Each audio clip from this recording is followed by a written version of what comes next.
Ces questions d'images à la Villa Perrochon à l'occasion de la grande exposition de Magali Lambert, Les vies secrètes de l'ordinaire. Magali Lambert fait partie de l'agence Vue et de la galerie Vue.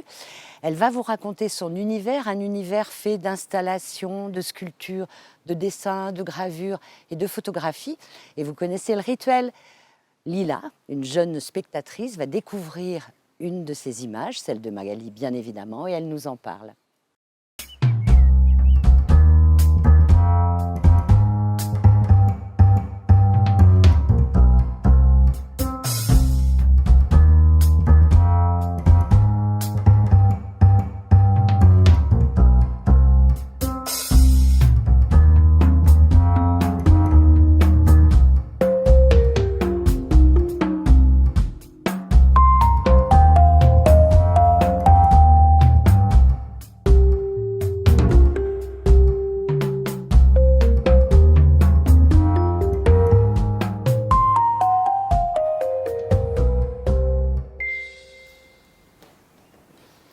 Qu'est-ce que tu vois alors, Lila? Moi je vois un légume avec une couronne. On voit du orange, du vert, de l'argenté et un peu de bleu-vert vers le bas. On dirait un animal avec une grande queue. Un animal avec une couronne. Et si tu observes bien cette chose qui ressemble à un animal, peux-tu nous dire de quoi il est fait? Je pense d'une patate douce. Et je sais pas sur quoi il est tenu. Et d'une petite couronne. Peux-tu imaginer pourquoi cette chose est là? Quelle histoire ça t'évoque? Un animal qui veut devenir roi et qui a voulu se faire prendre en photo pour montrer qu'il est roi à tout le monde.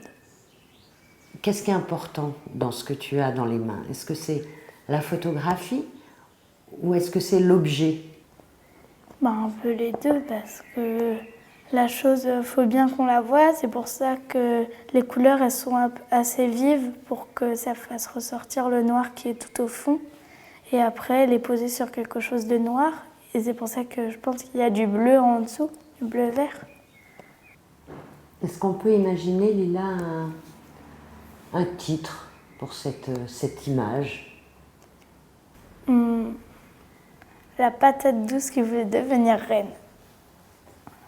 Merci Lila, merci beaucoup. De rien. Magali Lambert, vous êtes donc l'autrice de cette photo. Comment ça résonne en vous les mots de Lila? Je suis ravie parce que elle a reçu exactement ce que moi je projette sur l'image. C'est-à-dire qu'effectivement, je suis partie d'une patate douce oubliée dans un panier et très germée. Et comme le bout de la patate est un peu pointu et qu'il y a ce germe derrière, moi j'ai vu un oiseau.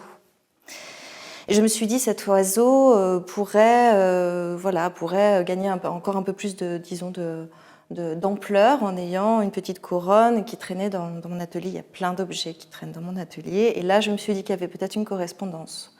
Ce qui est intéressant dans ce qu'elle a dit aussi, c'est un légume qui veut devenir roi. Moi, mon titre à moi, c'est la reine patate. Donc très ressemblant. Hein.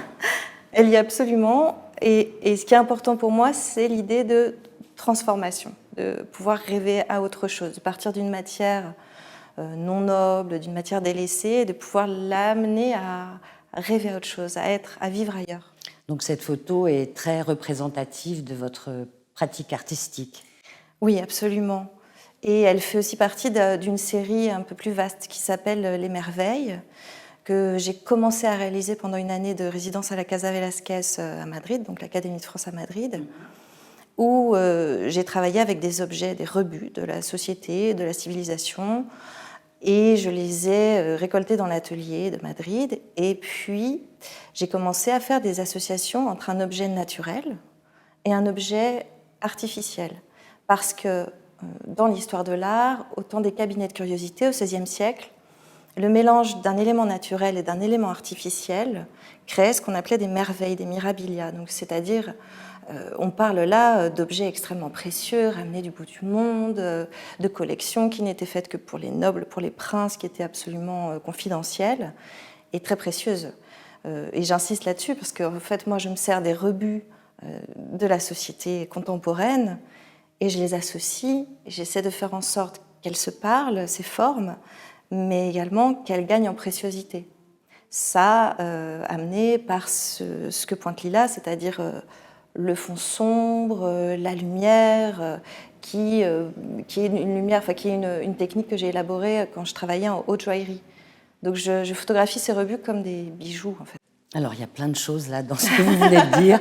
On va y revenir, bien sûr, à ces métamorphoses que vous opérez dans votre travail. Puisque vous dites que vous avez travaillé en haute joaillerie, parlez-moi de votre parcours d'abord. D'où est-ce que vous venez? Je sais que vous vivez et travaillez à Paris, que vous avez pratiqué les arts déco. Et alors, quand est-ce qu'est arrivée, par exemple, la joaillerie? Moi, je suis entrée aux Arts Déco Paris pour dessiner. Et j'en suis sortie photographe, notamment grâce à un de mes professeurs qui s'appelle Michel Zolatz, qui était un professeur de tirage noir et blanc merveilleux. Et le tirage, j'ai trouvé ça magique. Enfin, vraiment partir de cette feuille blanche et la plonger dans le révélateur et que l'image apparaisse, et ça me transporte encore. Hein. Donc j'ai rencontré la photographie aux Arts Déco.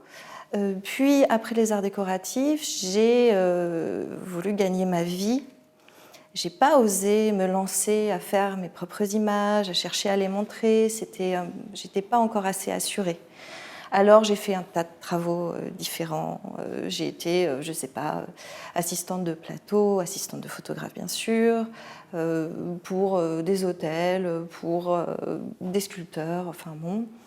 J'ai travaillé dans la com, j'ai été photographe de haute joaillerie, parmi plein d'autres choses encore. Et en haute joaillerie, du coup, j'ai dû élaborer des lumières qui mettaient en valeur des couleurs de pierre. J'ai jamais vu autant de diamants de ma vie. Et ça, c'est une technique que j'ai gardée pour ensuite la mettre au service de mon propre travail, que j'ai vraiment pleinement pu développer à la Casa Velasquez, en fait. C'est ça.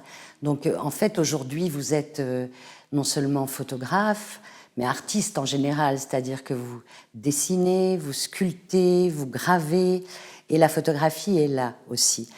Je voudrais savoir quand arrive la photographie. Par exemple, dans l'œuvre qu'a choisie Lila, qu'est-ce qui fait que vous choisissez de photographier la sculpture que vous avez créée? Et quand est-ce que vous choisissez de la laisser exposée, comme elle le sera ici, à la Villa Perrochon, ou alors de présenter la photographie de la sculpture? Alors, dans cette série-là des merveilles, donc elle a quand même 10 ans, j'avais décidé de ne montrer que les photographies parce que les objets que je récoltais, j'avais envie qu'ils repartent en circulation, vivre leur vie d'objet, donc qu'ils ne fassent qu'un passage par l'atelier pour dire quelque chose, puis ensuite repartir. Et ils sont mélangés à des formes naturelles qui sont périssables. Par ailleurs, l'association du naturel et de l'artificiel, elle est précaire, et ça, c'était une chose importante aussi pour moi. C'est vraiment une rencontre précaire. Et c'est la photographie qui en assure la pérennité. Donc dans ce travail-là, je ne montrais pas les volumes. Et puis petit à petit, j'ai commencé à me dire que ça pouvait être intéressant d'aller vers la sculpture. Comment vous travaillez? Comment commence une œuvre finalement dans votre atelier?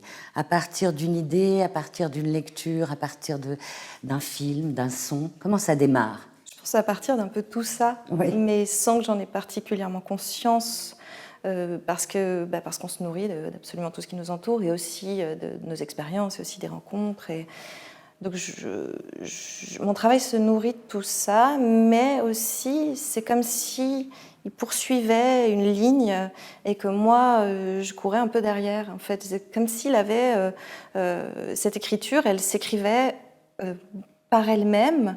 Et puis, parfois, il y a des bifurcations que je décide de suivre ou pas. Et là, aujourd'hui, je dirais qu'il y a 3 grandes lignes dans le travail qui, au départ, partaient vraiment de la nature morte et de l'objet. Aujourd'hui, il y a toujours l'objet, la nature morte, et ce que j'ai à dire à travers l'objet, la mise en scène. Il y a tout ce qui est autour de l'animalité, de la métamorphose, du rapport des proies, des prédateurs, et assez récemment, une voie qui s'ouvre autour de la mémoire, mais autour de la perte, du matériau de la perte. Et ça, ce sont des travaux avec des points de départ un peu plus personnels qu'avant, mais c'est assez récent. C'est-à-dire? Et dans la Villa Perrochon, cette thématique-là, elle est... Il faudrait un troisième étage, c'est-à-dire voilà, c'est ça. Au rez-de-jardin, on est autour de la domesticité, autour de l'objet et du détournement d'objets. Et à l'étage, on est autour de l'animalité et de la transformation et de se rêver autrement, penser à d'autres possibles. Et s'il y avait eu un troisième étage, on aurait été autour de la mémoire. Par exemple, je suis en train de développer en ce moment une recherche qui s'appelle les sommeils, que je développe à la Capsule, qui est un lieu notamment de résidence photographique au Bourget. Et là, ils m'ont proposé de mettre à ma disposition un laboratoire noir et blanc. Donc je reviens à mes premières amours de tirage. J'ai une photographie d'un homme qui dort, et c'est pas une photographie en elle-même qui est particulièrement intéressante. Et c'est peut-être là où c'est en train de glisser mon travail, c'est qu'il y a toujours la préoccupation de la belle image comme l'image de haute joaillerie très chiadée. Il y a la préoccupation du support à gratter, à graver, à déchirer des tirages. Et là, la photographie, elle est vraiment support à pouvoir partir ailleurs. À partir des lignes de cette photographie, de cet homme qui dort, qui est de profil et de dos, très simple, qui n'est pas une photographie remarquable en elle-même, je la tire sur différents papiers, je ne la fixe pas, je ne la lave pas, je l'expose au soleil, donc je la maltraite un peu, mais en même temps je cherche à voir comment elle s'altère, comment elle vit, voilà, il y a de la vie quand même dans le tirage aussi. Et puis à partir de ces lignes, je crée des paysages que je dessine au trait. Et puis à partir de ces paysages, j'ai commencé à aller avec l'aquarelle. Et donc on va avoir toute une déclinaison comme ça, à partir de cette photographie, de cet homme qui dort, une déclinaison de possibilités de où allons-nous, sachant que cet homme qui dort, il dort pour la dernière fois de sa vie et que c'est mon père. Donc c'est personnel. Mais la perte, le deuil, c'est universel. Oui, la perte, le deuil, sont des thèmes qui sont présents dans vos œuvres. Je me souviens d'avoir vu à Paris Photo, sera-t-elle là, cette pièce à la Villa Perrochon? Je ne sais pas, mais cette magnifique couronne de fleurs vivantes et mortes, fanées. C'est ça. Mais ça va être un point commun dans mon travail, dans les trois parties dont je parlais. Il va y avoir cette préoccupation de faire coexister le vivant et le mort. En fait, c'est le vivant qui m'intéresse, mais à l'intérieur du vivant, vous avez le mort. Et j'aime les faire coexister comme des vanités. Hein. C'est vieux comme l'histoire de l'art. Hein. Je n'invente rien, mais c'est une préoccupation constante de faire coexister ces choses-là et de penser à la métamorphose, à comment on se pense autrement.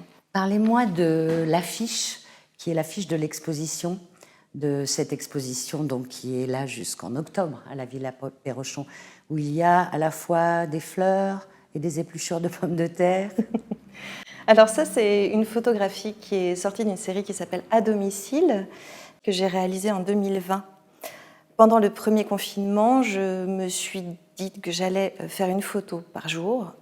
Donc il y en a 54 en tout, et avec les objets que j'avais sous la main. Parce qu'en fait, d'habitude, j'utilise les objets des autres.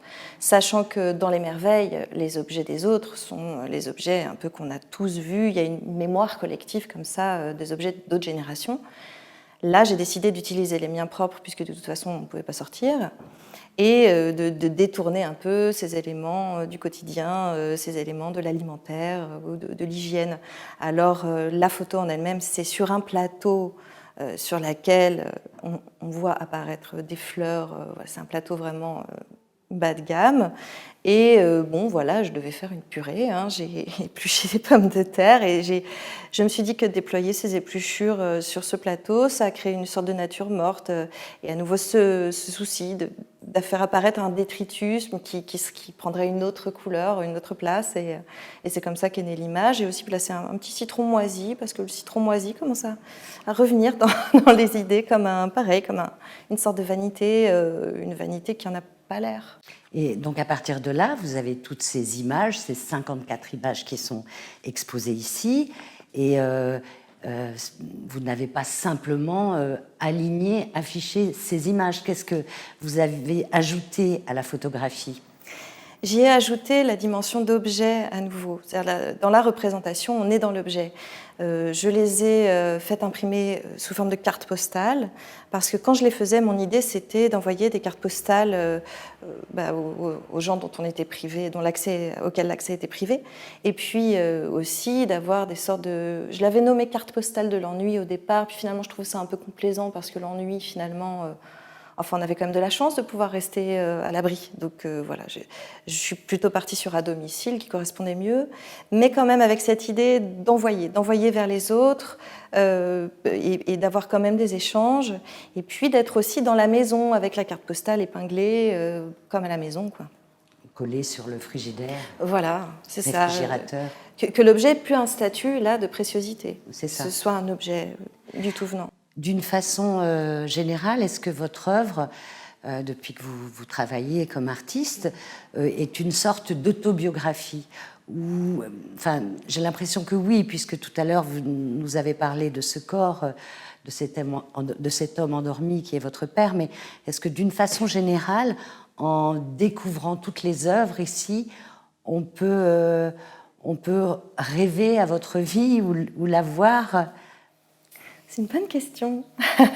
Je crois pas, mais je suis en train de me diriger vers ça de plus en plus. Que je disais, c'est le fameux troisième volet. Ici, peut-être on serait plus dans ma préoccupation de s'émanciper du domestique. Voilà, s'il y avait peut-être une vision un peu plus politique de comment on a pensé l'exposition Caroline Bénichou et moi. Caroline Bénichou étant ma galeriste à Galerie Vue. On a pensé ça comme une forme d'émancipation, disons d'élévation, de commencer dans le monde domestique vraiment usuel et dans laquelle les femmes artistes ont été beaucoup cantonnées, hein, et puis pour s'élever vers quelque chose, vers l'animalité et aussi vers la métamorphose et se penser autre. Et ça, oui, c'est une préoccupation que j'ai, c'est-à-dire de ne pas avoir une identité figée, d'être en mouvement et de permettre ce mouvement et de permettre un changement constant. Vous venez de dire le mot animalité. Il y a beaucoup d'animaux dans votre œuvre. Ici, il y a un pingouin, des sardines. D'une façon ou d'une autre, ils sont très présents. Des animaux empaillés aussi. Qu'est-ce que vous nous racontez avec ces bêtes-là? Alors, je trouve que l'animal est quand même un bon moyen de projection. Il y a l'objet, mais l'animal aussi, pour projeter de l'humanité sur lui, et puis aussi pour interroger notre rapport d'humain à l'animal. Moi, les animaux que je photographie ou que je mets en scène dans des petites installations sont des animaux délaissés, laissés pour compte, on y revient. C'est-à-dire qu'ils sont abîmés, le manchot qui est exposé ici, il n'a plus d'ailes, il est complètement déplumé, il allait à la poubelle, et il y a cette idée de sauvetage, de redonner une place à ce qui est délaissé. Par ailleurs, aussi maintenant, parce que ça, ce sont des pièces récentes, avec le manchot, il y a 2 chevreuils aussi qui sont présentés sous forme comme un petit diorama de muséum d'histoire naturelle. L'idée, c'est d'être à la fois dans quelque chose qui ferait écho justement au muséum et aux classifications scientifiques, et de sortir de ça, et de mélanger, et la proie, pour le manchot, ses proies, les sardines, deviennent des éléments qui lui permettent de regagner des ailes, et donc de s'élever. Il y a quelque chose comme ça d'association, et de bousculer les hiérarchies du vivant, au contraire des muséums, et puis aussi d'être dans, peut-être comme un récit, c'est-à-dire que quand on voit les pièces, on peut éventuellement se raconter une histoire. Le récit prend un petit peu plus de place qu'avant dans mon travail, à la manière d'une fable, à la manière d'un conte, Là, on pourrait citer l'influence de Kiki Smith, par exemple, qui est dans cet univers-là et qui se sert de l'animal et du conte comme symbole à vouloir dire autre chose. Y a-t-il une morale Non. dans vos sculptures, dans vos photographies? Surtout pas. Surtout pas. Non, non, non, je me garderais bien de... et ça irait à l'encontre de mon idée de métamorphose, c'est-à-dire qu'il faut quand même que ça puisse être libre. Non, mais quand je dis morale, je pense à préserver la nature, faire attention à l'animal. Je pense aux photographies que vous gravez où vous redessinez des contours d'une biche, je crois. Enfin, Ce serait plus une préoccupation. Disons, oui, j'ai remarqué, parce qu'en fait les pièces, là, je les ai produites pour l'exposition, donc j'ai peu de recul encore dessus, mais j'ai remarqué qu'effectivement, il y a en toile de fond une forme d'inquiétude de ce par quoi le monde passe et où allons-nous et où va la planète, etc. Et peut-être que oui, c'est latent, cette attention au vivant. Magali Lambert, vous, pour travailler, convoquez les dessins, la sculpture, l'écriture, l'installation, tout s'adresse à l'œil. Et je me demandais, moi qui aime beaucoup le son, si un jour, peut-être, il y aurait Louis qui serait interpellé. Oui, j'ai quelques projets dans lesquels interviendrait Louis. Oui, c'est encore ça mijote encore, donc je n'y suis pas. Il y a un livre qui est une sorte de... Enfin, c'est pas une sorte, c'est une monographie, Venue du jamais mort, aux éditions Harpon, qui représente votre travail entre 2011 et 2017. Nous sommes en 2023. Comment vous regardez ce livre aujourd'hui? Parce que votre travail évolue, vous nous le dites, il avance, vous allez vers d'autres projets. Quand vous le reprenez, je sais que vous l'offrez avec grand plaisir. D'ailleurs, c'est le livre qui vous a permis de rencontrer Patrick Delat, le directeur de la Villa Perrochon. Je ne l'offre pas à n'importe qui. Très bien, c'est parfait. Comment vous le regardez? Est-ce que il vous pose encore des questions? Est-ce que vous dites, waouh, non, j'ai envie d'aller vraiment ailleurs? Comment ça se passe? Ah non, je me sens tout à fait le lien de parenté avec ce livre. Ce que je suis en train de développer en ce moment est en ligne directe avec ce qui est montré dans le livre. Alors il y a encore beaucoup de sens pour moi à l'offrir ou à le montrer. C'est une belle présentation de mon travail. La dimension qui manque serait la dimension de la mémoire, puisqu'elle est beaucoup plus récente. Mais oui, c'est au cœur. On est au cœur de mon travail avec ce livre encore aujourd'hui. Il faut noter que dans le livre, il y a un texte de Michel Poivert. Michel Poivert et moi. On l'a coécrit. C'est vrai, c'est le procès, le faux procès. C'est une fiction, oui. Et de votre sœur. Ma sœur Emmanuelle Lambert, qui est écrivaine et voilà. Elle a un regard sur votre travail, votre sœur? Oui, c'est-à-dire on est. Je vais parler pour elle. Bon, elle me l'a dit, alors je crois que je peux me permettre. On est assez enthousiaste, on est même très enthousiaste, chacune du travail de l'autre. Mais pour l'instant, ça ne va pas plus loin, on n'a pas de projet commun. On construit chacune de notre côté notre écriture, et puis peut-être un jour, on se rencontrera artistiquement. Quelle attention vous portez aux autres, au regard des spectateurs? La Villa Perrochon va être remplie et de vos œuvres et des visiteurs qui viennent ici librement. Ça vous intéresserait d'être en dehors du vernissage, une petite souris et d'écouter ce qu'ils disent, ce qu'ils imaginent? Oui, dès que je peux, je le fais. Je suis une vraie taupe. Oui, j'adore ça. Parce qu'en fait, dans tous mes travaux, jusqu'à présent, j'espère... Oui, dans tous mes travaux, il y a vraiment de la place pour l'autre. Il y a de la place pour la projection de l'autre, et ça m'intéresse. Par exemple, au rez-de-jardin, dans la série des merveilles espagnoles, il y a une composition avec une pâte de jambon dont j'ai verni l'ongle et que j'ai recouvert d'une dentelle blanche. Donc en fait, cette pâte de jambon est sexualisée. Et pour moi, enfin, quand j'ai fait cette photo, quand j'ai dû mettre en place cette photo, c'était vraiment très écœurant, il faisait très chaud, ça suintait, enfin bon... J'ai même hésité à la faire tellement vraiment ça me répugnait, mais enfin je me suis dit quand même, la pâte à Ramon, on la voit partout, je voudrais qu'elle soit dans la série. Et quand les gens viennent voir l'expo, souvent ils ont des réactions face à cette photo.